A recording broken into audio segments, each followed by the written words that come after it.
ये दुनिया की मोहब्बत होती क्या है। कल मेरे सामने मैं लाहौर में जिनके यहाँ ठहरा हुआ था ना, उन्होंने अपना वाकया बताया कि बहुत गुर्बत में उनका टाइम गुजरा होगा। उन्होंने बताया कि मेरी ज़ौजा ने उस शदीद तरीन गुर्बत में मेरा बड़ा साथ दिया, घर में खाने को रोटी नहीं। आज वो बहुत बड़े ताजिर बन चुके हैं। तो मुझे बड़ा अच्छा लगा यार, कोई बीवी इतना साथ दे रही है गुर्बत में। कह रहे हैं ऐसा भी होता था कि सिर्फ रोटी है, उसके साथ घर में सालन भी नहीं है। तो यहां तक नौबत आई, कुछ भी नहीं है, लेकिन घरवाली ने क्या दिया। ऐसा नहीं हो कि जैसे आज बाज खवातीन जो बयान नहीं सुन रही, फौरन भाई शौहर गरीब हो गया तो खुला लेके निकल लो पतली गली से। इसी में बच्चे भी धड़ाधड़ पैदा हो रहे हैं, इसी गुर्बत में। इसी गुर्बत में बच्चे भी क्या हो रहे हैं, अल्लाह पे तवक्कुल भी है ना। हालांकि वो कोई ज्यादा कोई मौलाना भी नहीं है, कोई ऐसा भी नहीं कोई बहुत ज्यादा दीनदार समझे जाते हो। ऐसी नॉर्मल एक ताजिर है, बिजनेसमैन है, औलाद भी नहीं रोकी, घर में खाने को रोटी नहीं है, बच्चे भी पैदा हो रहे हैं कि खिलाने वाला कौन है, अल्लाह। देखो क़यामत के दिन पता चलेगा अल्लाह की नजर में कौन अच्छा था कौन बुरा था। गेटअप तो भाई सारे बड़े अच्छे अच्छे बना के घूम रहे होते हैं, हाजी पाजी तो सारे बन जाते हैं। हजरत हकीमुल उम्मा मौलाना शरफ अली थानवी रहमहुल्लाह ताला फरमाया करते थे कि असलाफ में ना, जो असलाफ थे हमारे ताबीन सहाबा तबा ताबीन, उनके यहाँ जाहिरी अमल से ज्यादा दिल के अमल की वैल्यू थी कि अंदर से बंदा कैसा है, अंदर से ठीक है या नहीं है। और हम लोग जो फोकस करते हैं वो जाहिर को ज्यादा फोकस करते हैं, अंदर को फोकस नहीं करते। हर चीज में ऐसा ही हो रहा है। जब हम मानते हैं कि खुदा है, रिस्क उसके हाथ में है, और वो मना कर रहे हैं नस्ल रोकने से कि गुर्बत के खौफ से नस्ल मत रोको, तो मान लो यार वो वही खिलाता है। ऊपर से बोलने वाले आपको मार्केट में बहुत मिलेंगे, लेकिन ये ऊपर ऊपर से ही है, ये जुमला नीचे नहीं उतरता। और इसके फिर सिर्फ औलाद के रोकने पे असरात नहीं आते, बाकी जिंदगी में भी इसके असरात आते हैं। औलाद का रोकना तो एक उसका असर है जो जाहिर हो रहा है, बाकी जगहों पे भी कंजूसी नजर आएगी, अल्लाह पे तवक्कुल नजर नहीं आएगा। क्योंकि जब तवक्कुल नहीं है तो फिर कहीं भी नहीं होता, होता है तो सब जगह होता है। समझता नहीं है ना बात को। तो उन्होंने मुझे बताया कि मेरे ऐसे हालात थे और इस तरह बच्चे भी पैदा हो रहे हैं और बीवी भी ना नस्ल रोक रही है और साथ दे रही है। और उस गुर्बत में कहते हैं जब पैसा आना शुरू हुआ, बहुत मेहनत की उन्होंने, तो बीवी क्या कह रही है, आपके भाई गरीब हैं, आप उनको सपोर्ट करें। अबे मैंने कहा यार ऐसी खानदानी भाभी, यार ऐसी खानदानी औरतें मार्केट में मर्द नहीं है। औरतें कहीं हमारी बुराई कर रहे हैं, मर्द कौन सा ऐसा खानदानी है, मिसाल दे रहा हूं मैं। उनकी तो बेगम ऐसी खानदानी थी ना। कह रहे जरा से पैसे आना शुरू हुए तो मेरे भाई सारे गरीब थे, तो मेरी घरवाली ने कहा कि आप क्या करें, उनको सपोर्ट करें। कह रहे मैंने उनको सपोर्ट करना शुरू किया, सबको कारोबार में लगाया, जमीनें लेके दी, और अल्लाह ने अच्छा बच्चे भी सारे, अब जब पैसा आया तो जैसे जैसे बच्चे बड़े होते गए, सारे बड़ी बड़ी यूनिवर्सिटियों में ही पढ़ रहे हैं। कल रात में उनके बच्चों के साथ ही बैठा हुआ था, हम 3-3:30 बजे जाके, बल्कि मेरा फजर की अजान हो गई थी, बैठा हुआ था। मुझे ऐसा अच्छा लग रहा था उनके साथ। वो बच्चों की बातें भी बड़ी टाइट, बड़ी बड़ी यूनिवर्सिटी में पढ़ रहे हैं और मसाइल क्या पूछ रहे हैं, सारे दीन के मसाइल के, अपने दीन की हम यूनिवर्सिटी में हिफाजत कैसे करें, लड़कियों से मेल जोल से कैसे बचें हम। तो मैंने कहा यार एजुकेशन में भी आगे हैं, अखलाकियात में भी, तरबियत भी हो गई, पेट भी भर गया और कद भी ऐसे लंबे लंबे तड़ंगे से ना, ऐसे लंबे। तो मैं असल में तो बच्चों के लिए नहीं बता रहा था, असल में तो ये कि मैंने कहा यार अब देखो ये खातून है, शौहर से कैसी वफा कर रही है। गुजारा किया गुर्बत में, उसके बाद जब पैसा आना शुरू हुआ तो उसने कहा भाई जो मेरे मुकद्दर का है वो तो अल्लाह मुझे खिला रहा है। कि बेगम का बयान क्या था, उन्होंने खुद बताया कि जो मेरे मुकद्दर का है अल्लाह मुझे, भाई जब पैसा आता है तो घर में लाइफ स्टाइल तो अच्छा हो ही जाता है, तो हमारा तो हो ही गया ना भाई, हमें तो अच्छा मिल रहा है, एयर कंडीशन भी घर में लग गया, घर भी अच्छा मिल गया। अब सपोर्ट किसको करें, भाइयों को सपोर्ट करें आप। तो ये क्या है, दिल क्या है, दिल में हुब्बे दुनिया बोलो ना नहीं है, दिल में दुनिया की मोहब्बत नहीं है। दिल में दुनिया की मोहब्बत होती ना, पहले तो उनसे औलाद ही पैदा नहीं होनी थी। क्योंकि ये हवस होती है ना कि सारा बचाना है हमने, मखलूक पे खर्ची करना। और फिर जब ये इंसान अपनी औलाद नहीं पैदा करता कि खिलाना पड़ेगा, तो वो शौहर को मशवरा दे कि दूसरों की औलादों पे खिलाओ। फिर उन्होंने बताया कि बहनों के साथ भी ताबून और वगैरह वगैरह, खानदान के साथ भी। और मर्द का दिल जब बीवी इस तरह की बातें करे ना, इतना बड़ा हो जाता है, वो कहता है यार मैं पूरी जायदादें इसके नाम करके जाऊंगा मैं। इस मर्द का दिल इतना अल्लाह ने बड़ा रखा है। अगर आदमी का बच्चा हो पजामा ना हो, पजामे तो फिर मार्केट में बहुत घूम रहे हैं ना, इंसान का बच्चा हो ना तो वो इतना बड़ा दिल हो जाता है जब बीवी इस तरह की बातें कर रही होती है। तो आजकल तो एक दूसरे की दौलत पे नजर, शौहर बीवी के माल पे नजर रखता है, उसको पूछता रहता है तुम्हारे अब्बा की विरासत गई कहाँ। और भाई ये उसका हेडेक है यार, अगर उसको मिली भी है तो तुझे क्या दिलचस्पी है कि उसके पास बैंक में कितने पैसे हैं, उसको अब्बा की विरासत से क्या मिला, तेरा लेना देना नहीं है। तेरी जो जिम्मेदारी है वो तो तूने पूरी करनी है ना भाई। बेगम करोड़पति हो या अरबपति हो या गरीब हो, आपके जिम्मे जो नान नफका है, शरीयत कहती है उस नान नफके की क्वालिटी और क्वांटिटी पे इससे कोई फर्क नहीं पड़ेगा। ये अल्लाह ने औरत को हक दिया है कि उसका सारी जिम्मेदारी किस पर है, शौहर पर है। चाहे वो पैसा ठीक ठाक हो उसके पास, सिर्फ एक चीज पे फर्क पड़ेगा कि इलाज उसके पर होगा कि अगर उसके पास पैसा है तो फिर उसके अपने पैसों से उस पर इलाज लाजिम होगा। लेकिन हमारी सोसाइटी में मर्द ये भी कर लेते हैं कि नहीं भाई चलो इलाज भी मैं ही करूंगा, और अच्छी बात है, कर लेना चाहिए। तो ये है हुब्बे दुनिया। और इस किस्म की औरत जो है तो इसका मतलब उसका दिल दुनिया की मोहब्बत से बोलो पाक है। पैसा अच्छा सबको लगता है, हवस नहीं है पैसा अच्छा लगना बुरा नहीं है, तो सबको लगता है अच्छा, क्योंकि इससे नेमतें मिलती हैं।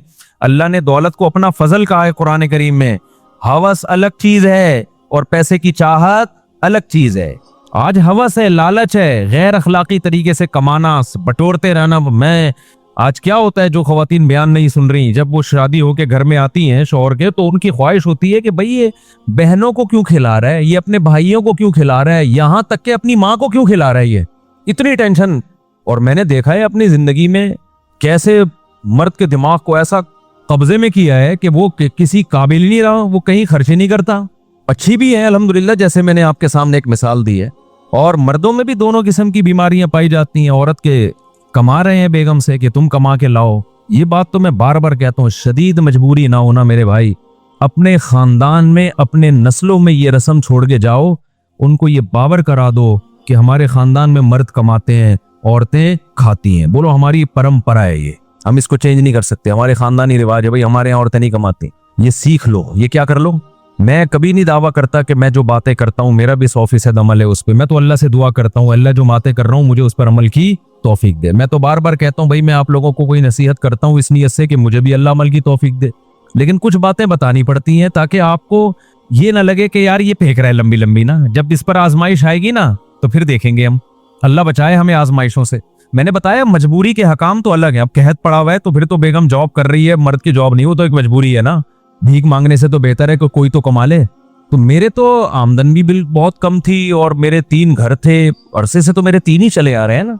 तो आपका क्या ख्याल है, मुझे जरूरत नहीं पड़ी होगी इतने बच्चों को पालने के लिए कि बेगम को मैं इजाजत दे दूं भाई। और जॉब भी कहाँ, मदरसे में पढ़ाने की, स्कूल में पढ़ाने की। मैंने कहा ना, मदरसे में पढ़ाना तो भाई फ्री फोकट में। क्यों भाई, हमारी खानदान में ये अब तक चला आ रहा है और आइंदा हम अपनी नस्ल में चलाएंगे। भाई हमारे खानदान में कमाना किसका काम है, मर्द का। औरत का काम क्या है, खाना। इस पे हमें क्या है भाई, फख्र। नहीं आई बात मेरा ख्याल है समझ में। तो ये रस्म छोड़ के जाओ भाई। हम लोग क्या नहीं औरतें कमाती हैं, हम लोग क्या मर्द कमाते हैं। खुदा की कसम ऐसा अच्छा खानदानी निजाम चलेगा ना तुम्हारा, इतना टाइट निजाम चलेगा। बच्चे तमीज से पलेंगे, बच्चे पैदा भी तमीज से होंगे, उनको माओं की मोहब्बतें भी पूरी मिलेंगी और तुम्हें बीवियों की मोहब्बत भी पूरी मिलेगी। एक दफा अगर औरत के हाथ की कमाई मर्द के मुंह को लग जाए ना, बहुत अपाहज बन जाता है। उसको ऐसे मजे लग जाते हैं ना फ्री फोकट के खाने के।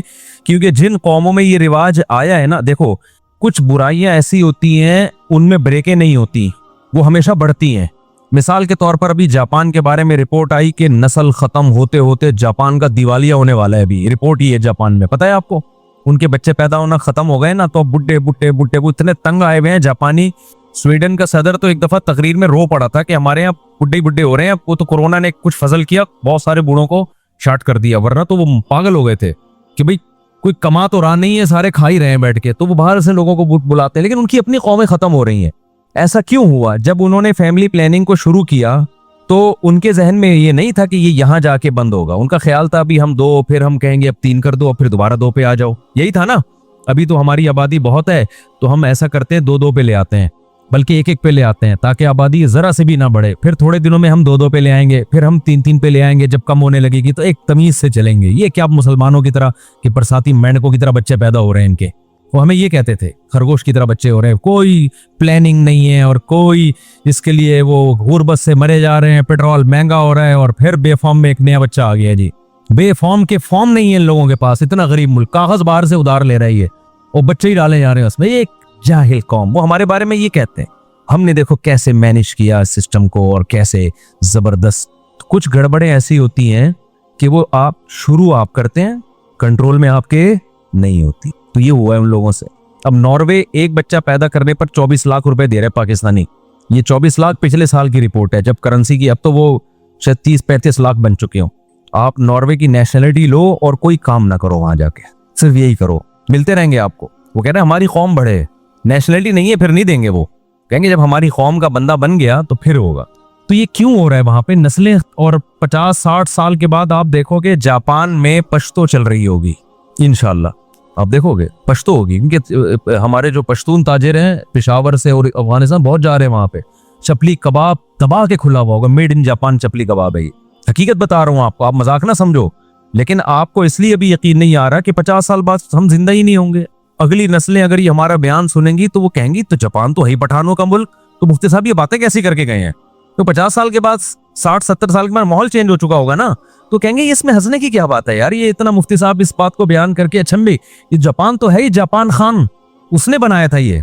क्योंकि जब चेंज, बहुत से कंट्री ऐसे हैं जिनमें जो असल कौमें थी वो खत्म हो चुकी हैं। यूनान जो है ना, यूनान, इसके बारे में आप हिस्ट्री उठा के देखें, इन्होंने बहुत सदियों पहले फैमिली प्लानिंग पे अमल किया तो इनकी नस्ल घटते घटते असल कौम ही खत्म हो गई है। दूसरी कौम है जिसको यूनानी कहा जाता है, अपने ही हाथों मर गए, खत्म।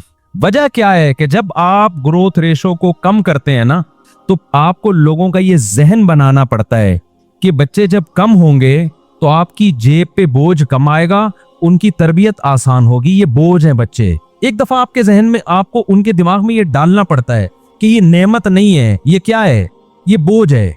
ये सॉफ्टवेयर इंस्टॉल किए बगैर कोई नस्ल रोकता नहीं है। कुरान ने क्या कहा, यहबु लिमन यशाउ इनासा, जिसको चाहता हूं बेटियां गिफ्ट करता हूं और जिसको चाहता हूं बेटे गिफ्ट करता हूं। हिबा गिफ्ट को, इनाम तोहफे को कहते हैं। औ युज़व्विजुहुम ज़ुकरान व इनासा, जिसको चाहता हूं दोनों गिफ्ट करता हूं, बेटे भी देता हूं बेटियां भी। और जमा का सीगा लाए अल्लाह ताला, एक बेटे का तो या एक बेटी का तो जिक्र ही नहीं किया। और अरबी में जमा कम से कम 3 अफराद, यानी कम से कम 6 से तो निसाब शुरू हो रहा है। अब कुरान ने जो सॉफ्टवेयर डाले सहाबा और ताबीन के जहन में जो इंस्टॉल किए वो ये कि औलाद गिफ्ट है। अब बताओ, गिफ्ट को खर्च करने में, लेने में प्लानिंग होती है या खर्च करने में प्लानिंग होती है? मिसाल के तौर पर एक बंदा आया मेरे पास, एक लिफाफे में 50,000 रुपए दिए, मुफ्ती साहब ये गिफ्ट है। मुफ्ती साहब ने भुन्ने वंजे यूं करके डाल लिए जेब में।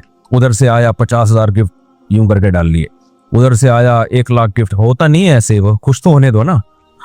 उधर से आया, अच्छा नात ख्वानों को बड़े पैसे मिलते हैं। कल मैं जलसे में गया ना, बड़ी प्यारी नात पढ़ी बंदे ने, बड़ा मजा आया। लेकिन जब कोई अच्छा शेर पढ़ता लोग आते, ये लो भाई, चुपके से मुट्ठी में पैसे रख के। हमारा 2 घंटे बयान हुआ, हमने बड़ी अच्छी अच्छी बातें की, लोग एकदम जोश में आते हैं, लेकिन कोई हिल भी नहीं रहा। हमने कहा चलो यार, नात खानों के मजे बहुत है। अच्छा इधर से 50,000 आ रहे हैं।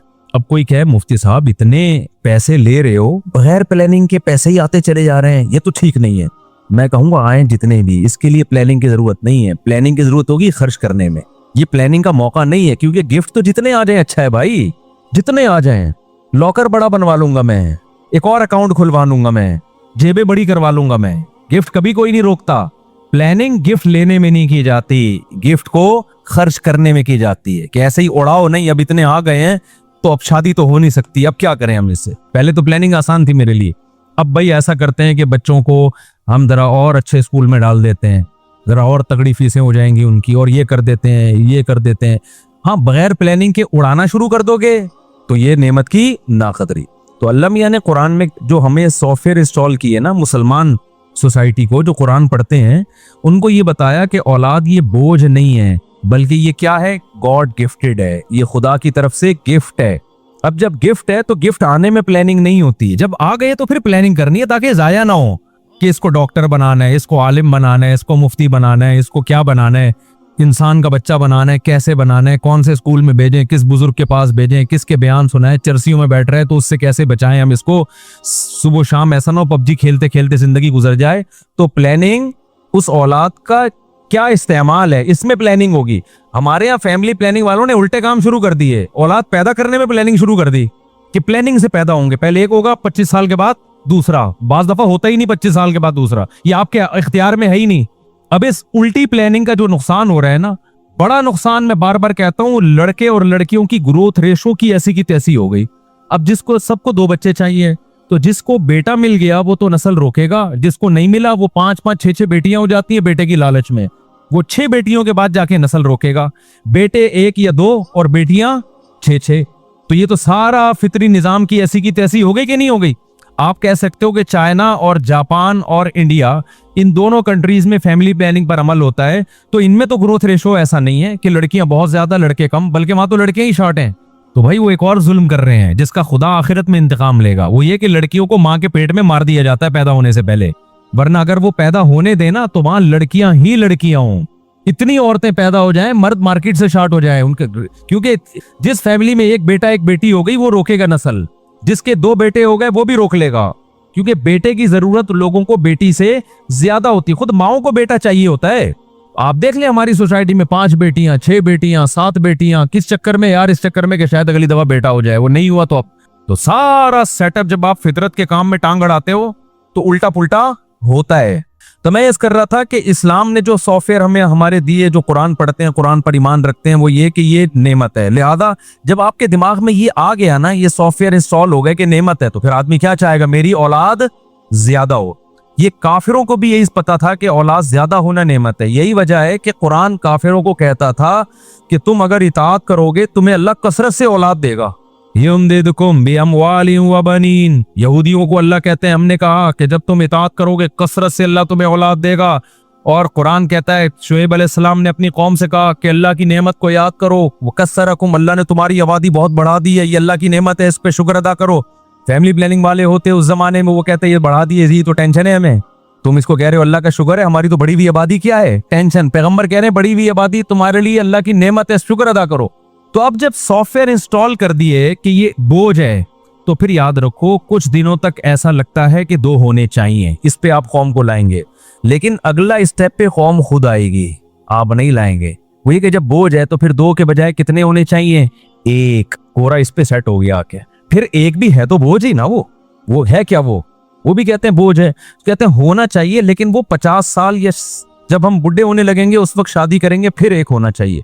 तो ये एक ऐसी चीज है जिसपे शुरू आप करते हैं, फिर ये आपके कंट्रोल में नहीं रहती। बिल्कुल वो किस्सा है कि वो जो मैंने बताया ना कि दरिया में कंबल बहता हुआ जा रहा था, वो असल में रीछ था, मुंह अंदर था तो ऊपर से लग रहा था कंबल। तो एक आदमी लालची था, उसने कहा मैं जाऊंगा इस कंबल को निकाल के लाऊंगा। लोगों ने कहा तूफानी दरिया है, कंबल छोड़ दे, हम तुझे बाजार से दिला देंगे। उसने कहा नहीं नहीं, इतनी कीमती चीज मैं छोड़ नहीं सकता। लालची था, दरिया में डुबकी लगाई और कंबल को जाके पकड़ा तो वो रीछ था, रीछ ने उसको पकड़ लिया। अब उसको भागे लेके जा रहा है। दूर से लोगों को समझ में नहीं आ रहा ये कंबल के साथ बहता क्यों जा रहा है। तो लोगों ने चीख मार के कहा नालायक डूब जाएगा, कंबल को छोड़ दे। तो ये कहता है मैं तो कंबल को छोड़ रहा हूं, कंबल मुझे नहीं छोड़ रहा।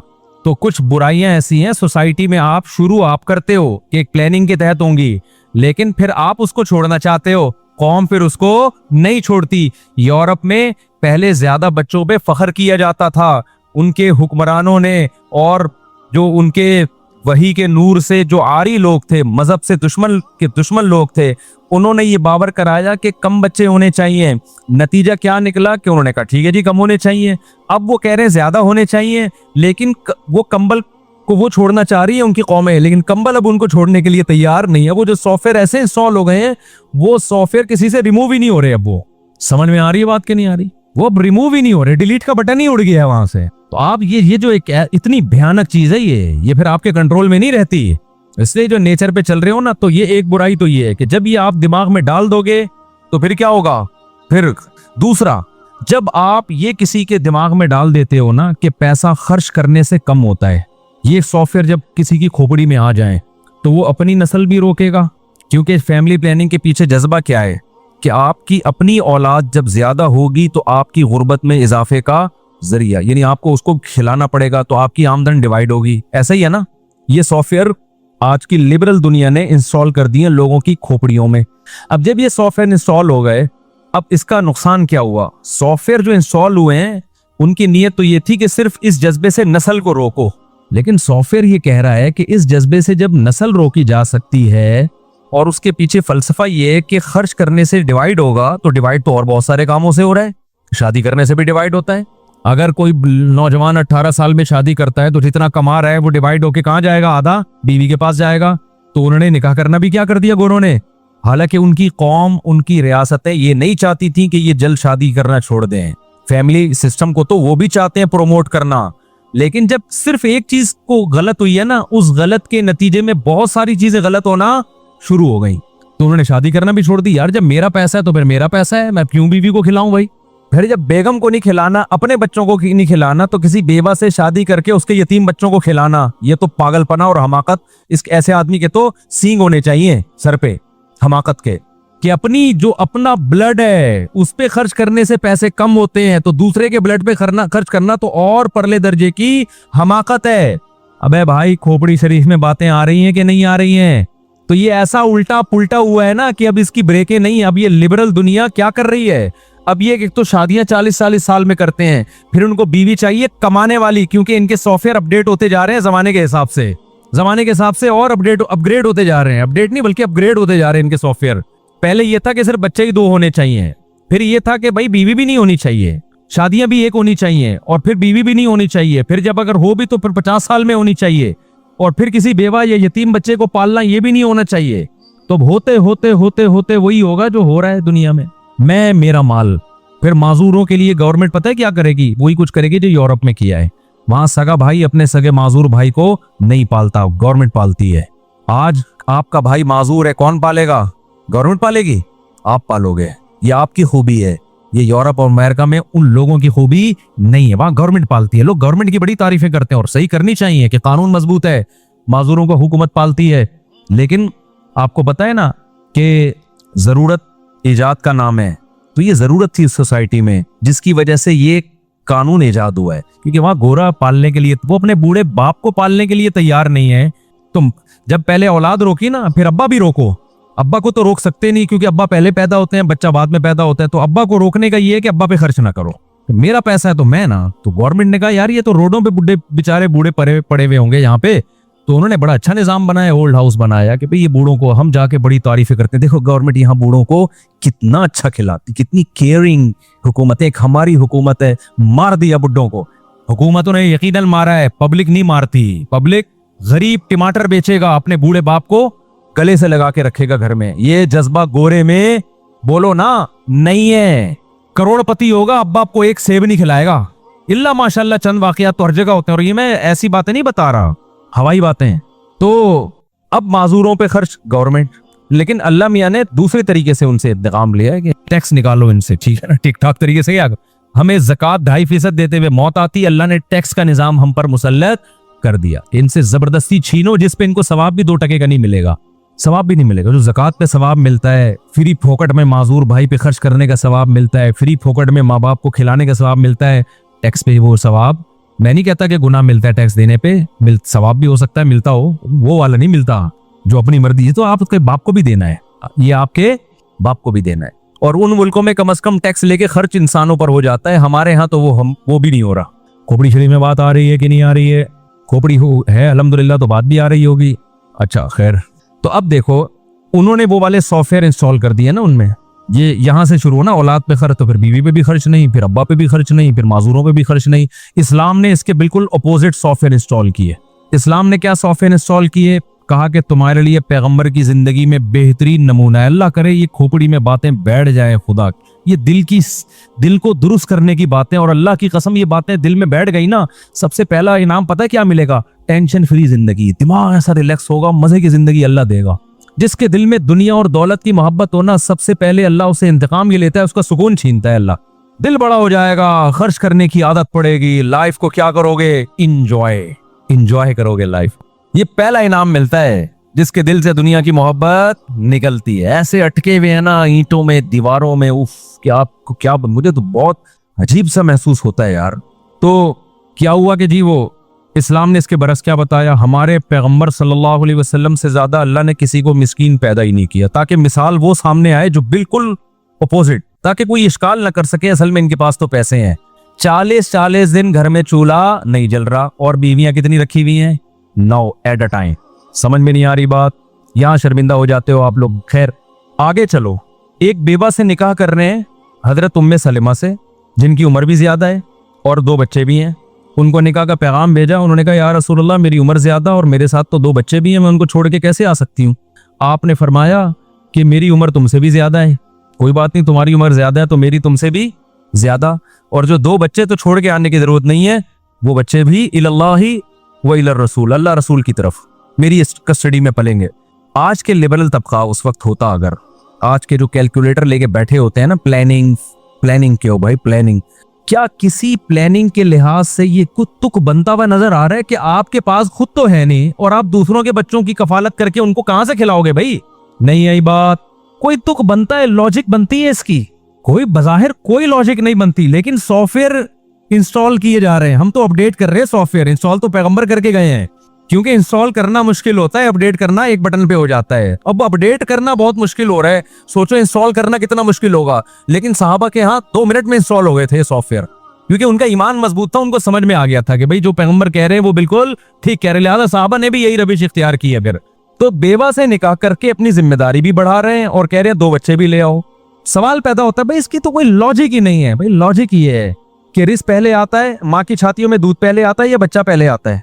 अगर कोई औरत ये कहे कि फलां के चूंकि बच्चा है उसकी तो छातियों में दूध है तो वो तो बच्चे को दूध पिला रही है, मैं बच्चा पैदा करूंगी तो मेरी छातियों में तो दूध है नहीं, लिहाजा मैं नहीं पैदा कर रही, उसे क्या कहा जाएगा? ओ भाई पैदा कर तो सही, अल्लाह मखलूक को पहले भेजते हैं, रिस्क का इंतजाम तो पहले से होता है, सॉफ्टवेयर तो पहले से इंस्टॉल किए हुए, लेकिन उसका इजहार जब बच्चा होगा तो होगा, उससे पहले नहीं होगा। तो आपकी लायबिलिटीज जब बढ़ेंगी ना, जिम्मेदारियां बढ़ेंगी तो रिस्क के दरवाजे खुलेंगे। आप कह सकते हो फिर हमारे पैगंबर पे रिस्क के दरवाजे क्यों नहीं खुल गए 9 शादियों के बाद? ये सवाल पैदा होता है ना। देखो रिस्क के दरवाजे खुलने का मतलब क्या है, हर एक के को ना उसके हिसाब से रिस्क के दरवाजे खुलते हैं। रिस्क के दरवाजे खुलते हैं, किसी पे दौलत के अम्मार लग जाते हैं, किसी ने अपने लिए जब गुर्बत को इख्तियार किया, हमारे पैगंबर ने तो गुर्बत को इख्तियार किया है ना, क्योंकि आप पे रिस्क के दरवाजे खुल जाते हैं ना तो बहुत सारी इसमें मसलतें फौत हो जाती। अल्लाह ने कहा जरूरतें पूरी होंगी, इस्तिगना दे दूंगा मैं, दिल में ये गुर्बत का ख्याल नहीं आएगा। हमारे नबी के घर में खाने को नहीं था, लेकिन आपके दिल में इस्तिगना बेपनाह था, तो उसी में सबर की तौफीक दे देना, ये भी रिस्क के दरवाजे खुलना है। हजरत उम्मे सलमा उसी गुर्बत में नबी के साथ गुजारा किया। हजरत अब्दुर्रहमान इब्ने अबी सलमा और आपकी जो दूसरी बहन थी वो नबी की कस्टडी में बड़े हो गए, उसी तरीके से हो गए बड़े। तो जरूरतें पूरी हो गई कि नहीं हो गई? फिर आप सल्लल्लाहु अलैहि वसल्लम के जो सुतेले बेटे थे, आगे हदीसों का प्रचार किया, तो बुनियादी जरूरतें उन सबकी सारी पूरी हुई हैं। इसलिए मैं बार बार कहता हूं, अगर आप पे रिस्क के दरवाजे नहीं खुल रहे तो आप समझ लो कि जितना रिस्क मुझे मिल रहा है मेरी जरूरत के लिए ये काफी था। मैंने जो सिटी स्कूल और बीकन हाउस को अपना मैयार बनाया हुआ है, ये मैयार ही गलत बनाया हुआ है। मुसाफिर को जितनी चीजें दुनिया में बेसिक चाहिए होती हैं वो अल्लाह दे देता है। तो पैगंबर के साथ तो अल्लाह का मामला ये था कि हमारे नबी की तो गुर्बत इख्तियारी थी, आप तो चाहते ही नहीं थे कि मेरी गुर्बत दूर हो। इसमें बहुत सारी हिकमतें थी, वो मैं बयान कर चुका हूं। तो इसलिए हमारे नबी के पास तो पैसा सुबह आया भी तो शाम होने से पहले सदका कर दिया, सारा सदका। लेकिन फिर भी अल्लाह ने खिलाया पिलाया कि नहीं? आपकी अजवाज को भी खिलाया, और फिर अजवाज का भी यही हाल था। नबी के दुनिया से जाने के बाद हजरत उमर क्या करते थे, माल गनीमत जब आता तो उम्महातुल मोमिनीन का राशन 1 साल का उनके घर पहुंचा देते। तो उसमें क्या होता, वो ये नहीं कहती अब अल्लाह ने चूंकि रिस्क के दरवाजे खोल दिए, हमारी गुर्बत पे अल्लाह ने अब हमें नवाजा है, हमने तवक्कुल किया तो अब ऐसा है कि अब हम खाएंगे। ना ना ना, उन्होंने क्या करती थी कि उनकी ट्रेनिंग ही ऐसी थी ना, वो सुबह से बांटना शुरू करती, और हजरत ज़ैनब का तो ये था कि शाम तक खाली, और बाकियों का भी 1 आध हफ्ते के अंदर सारा क्या खाली। हजरत उमर गजबनाक होते, सहाबा गजबनाक होते, भाई हमारी माएँ हैं, हमारी जिम्मेदारी है, तो ये सारा ही सदका कर देती हैं। अब्दुल्ला बिन जुबैर हैं, हजरत आयशा के भांजे, उन्होंने तो कसम उठा ली कि मैं अल्लाह की कसम अपनी ये जो खाला हैं आयशा, इनके हाथ रोकूंगा मैं, क्यों खर्च कर देती हैं। हजरत आयशा को इतना गुस्सा आया, उन्होंने कहा तू मुझे सदके से रोक रहा है और कसम उठा रहा है, अल्लाह की कसम मैं तुझसे जिंदगी में कभी बात नहीं करूंगी। दोनों की कसमों का टकराव हो रहा है। टकराव किस बात पे हो रहा है? वो कह रहे हैं आपको खाला हो मेरी, आप माँ भी हो, उम्मत की माँ हैं, तो आप इतना सदका कर रही हो, तो मैं जो हूँ आपको, क्योंकि तरस आ रहा है ना, अब भाई कोई इतना सदका कर रहा हो, कल कहत पड़ेगा, भूख प्यास से हालत खराब होगी, तो जिसके में मोहब्बत होती है उसको तो तरस आएगा ना। तो उनको तरस आ रहा था कि भाई ये इतना सदका कर रही है। अब अब्दुल्ला बिन जुबैर ने कसम उठा ली, अल्लाह की कसम मैं इनके हाथ रोकूंगा। उन्होंने कहा तू कौन होता है मेरा हाथ रोकने वाला? भाई ये तुम कौन होते हो, मुझे रोक रहे हो? मैं अल्लाह की कसम जिंदगी में तुमसे बात नहीं करूंगी। अब वो दोनों की कसमें क्या चल रही हैं। अब वो हजरत आयशा के भांजे थे, उनको ख्याल हुआ कि भाई ये अगर नाराज चली गई तो मेरा क्या बनेगा आखिरत में। तो वो कसम भूल के उनको मनाने में लग गए। इतना मनाया कि फिर हजरत आयशा ने कसम तोड़ के कफारा अदा किया। फिर कफारा भी कैसा अदा किया है, हमारा तो कफारा है ना 10 गरीबों को 2 टाइम का खाना। हजरत आयशा ने कहा नहीं, फिर बांदियों पे बांदियां खरीद के आजाद करती, मौत तक बांदियां खरीदती आजाद करती, कि ये गुलाम नहीं, फिर गुलामों पर गुलाम आजाद करने हैं। तो पैसा भी, इतने गुलाम आजाद हो रहे हैं तो पैसा आ रहा है ना, उन्हीं पैसों से कस्मों के कफारे अदा हो रहे हैं। लेकिन हम इतने तवक्कुल के मुकल्लफ नहीं है, हम तो नॉर्मल लोग हैं भाई। हमें तो अल्लाह कहता है जो वाजिब दर्जे का तवक्कुल है ना, जो फर्ज है तुम्हारे ऊपर वो कर लो, इतने हाई लेवल पे जाने की तुम्हें जरूरत नहीं है, जो वाजिब दर्जे का तवक्कुल है वो कर लो। तो वाजिब दर्जे का तो ये है कि भाई जो लोग आपकी कस्टडी में हैं उन पे खर्च करने को बोझ नहीं समझो। और अल्लाह ने उसकी दलील दी है कि बच्चा पैदा होते ही माँ की छातियों में दूध आ जाता है, इसका मतलब इसकी जिम्मेदारी अल्लाह ने उठाई है। जब अल्लाह ने उठाई है और अल्लाह ने उसका सबूत भी दिया है, तो फिर इस्लाम ने जो सॉफ्टवेयर हमारे जहन में, हमारे दिमागों में डाले हैं, वो ये वाले डाले हैं कि खर्च करने से पैसा कम नहीं होता बल्कि बढ़ता है। जिम्मेदारियां बढ़ाने से पैसा कम नहीं होता बल्कि बढ़ता है। समझ में आ रही है बात? तो गोरे के सॉफ्टवेयर अलग टाइप के हैं, इस्लाम के बिल्कुल उसके अपोजिट हैं। तो एक तरफ हो जाओ, या तो पूरे जैपनीज बन जाओ या पूरे इंसान बन जाओ। सॉरी, इंसान कह रहा हूं, वो भी इंसान तो है, यानी या तो पूरे मुसलमान बन जाओ। तो ये वाले सॉफ्टवेयर, और ये वाले सॉफ्टवेयर जब चलते हैं ना, तो इसकी भी ब्रेकें नहीं है, जैसे उधर की ब्रेकें नहीं है ना, बुखल करते करते कंजूस होता चला जाता है। तो यहां भी ऐसे ही है कि जब सखी बनता है ना इंसान, नस्ल भी बढ़ा रहा है, शादियां भी कर रहा है, माँ बाप पे भी खर्च कर रहा है, बहनों को भी खिला रहा है, भाइयों का भी ख्याल कर रहा है, तो ये वाले सॉफ्टवेयर की ब्रेकें भी क्या हैं? फेल। सखी होता चला जाता है, क्योंकि जब अल्लाह की मदद देखता है ना कि यार मैं जितना खर्च करता हूँ ना, भूखा मरता हूँ, खा पी रहा हूँ, लाइफ स्टाइल मेरी अच्छी से अच्छी होती जा रही है, तो और ज्यादा उसके अंदर जज्बा पैदा होता है। ये हातिम ताई जैसे सखी लोग अचानक थोड़ी पैदा हो गए थे। अब बाप को देखा सखी, दादा को देखा, तो औलाद में वो सखावत कम होने के बजाय बढ़ती चली जाती। आज हम जितने अगर कंजूस है ना, तो हमारी औलाद उससे 2 हाथ आगे होगी, खूब समझ लेना। आज आपने, अंग्रेजों में ये हुआ कि 100 साल पहले उन्होंने कहा 4 बच्चे ही अच्छे, तो उनके जो बच्चे थे उन्होंने कहा 3 ही अच्छे, फिर जो नई नस्ल आई उन्होंने कहा 2 ही अच्छे, अगली नस्ल ने कहा 1 ही अच्छा, अगली नस्ल ने कहा 1 भी बिल्कुल अच्छा नहीं है। हालांकि बहुत अच्छे अच्छे पैदा हो रहे थे, साइंसदान पैदा हो रहे हैं, उनके तो सारे ही अच्छे हो रहे होते हैं। तो कहां से बात लेके चला था मैं, किधर को निकल गई। तो सॉफ्टवेयर को ना अपने सेटिंग जाके, ये बुजुर्गाने दीन ये सॉफ्टवेयर हमारे वायरस निकाल के ना इंस्टॉल भी करते हैं, और जब आप अहलुल्लाह की सोहबत में बैठे रहेंगे तो अपडेट भी होते रहते हैं, अपग्रेड भी होते रहते हैं। जब आप अहलुल्लाह की सोहबत, उलमा की सोहबत छोड़ देते हो, तो इन सॉफ्टवेयर में पहले वायरस आता है, फिर ये उड़ जाते हैं, फिर दूसरे वाले सॉफ्टवेयर इंस्टॉल होना शुरू हो जाते हैं। तो ये जो अहलुल्लाह की सोहबत है, उलमा की सोहबत है, ये इंतहाई ज़रूरी है, क्योंकि इंसान एक हालत पे रहता नहीं है। इंसान का ईमान कभी एक स्टेज पे नहीं होता, या तो नीचे को जा रहा होता है या ऊपर को। हर शख्स आने वाले दिन या तो अच्छे से अच्छा हो रहा है या बुरे से बुरा हो रहा है, एक हालत पे कोई भी नहीं होता, खूब समझ लो। आज आप एक गुनाह कर रहे हो ना, अगर आपने तौबा करके पीछे को नहीं हटे, तो अगली दफा उससे बड़ा गुनाह होगा आपसे, फिर अगली दफा उससे बड़ा गुनाह होगा। इसमें रिवर्स नहीं होता। और अगर पीछे को जाना शुरू हो गए नेकी की तरफ, तो आज जितने अच्छे हो कल उससे ज्यादा अच्छे हो जाओगे, अगले दिन उससे ज्यादा अच्छे। इंसान एक जगह टिकने वाली मखलूक है ही नहीं। अब जब मैंने दूसरी की थी, अगली दफा मुझे तीसरी का आने लगा कि नहीं यार, अस्तगफिरुल्लाह, क्या मिसालें होती है यार। अब बातें ही रह गई हमारे पास, क्या करें, बातें ही रह गई है ना। तो जब 3 हो गई ना, 3 तो बड़ी मुश्किल से हुई थी ना, तो लोगों ने मुझे कहा कि आप बस कर दो। मैंने कहा अब मैं ऑटो पे आ गया हूँ, अब मैं ऑटो पे हो गया हूँ, ठीक है, अब आदत हो गई है। अब अल्लाह ही रोकेगा, तो अब अल्लाह ने रोक दिया तो अब रुक गया हूं मैं, तो अल्लाह ने रोक दिया ना, वरना मैं ऑटो पे आ चुका था, होते ही रुक ही नहीं रहा। खैर ये तो मजाक है, इसको सीरियस न लें आप। असल जो मैं बयान कर रहा था ना सॉफ्टवेयर वाला, वो असल बयान।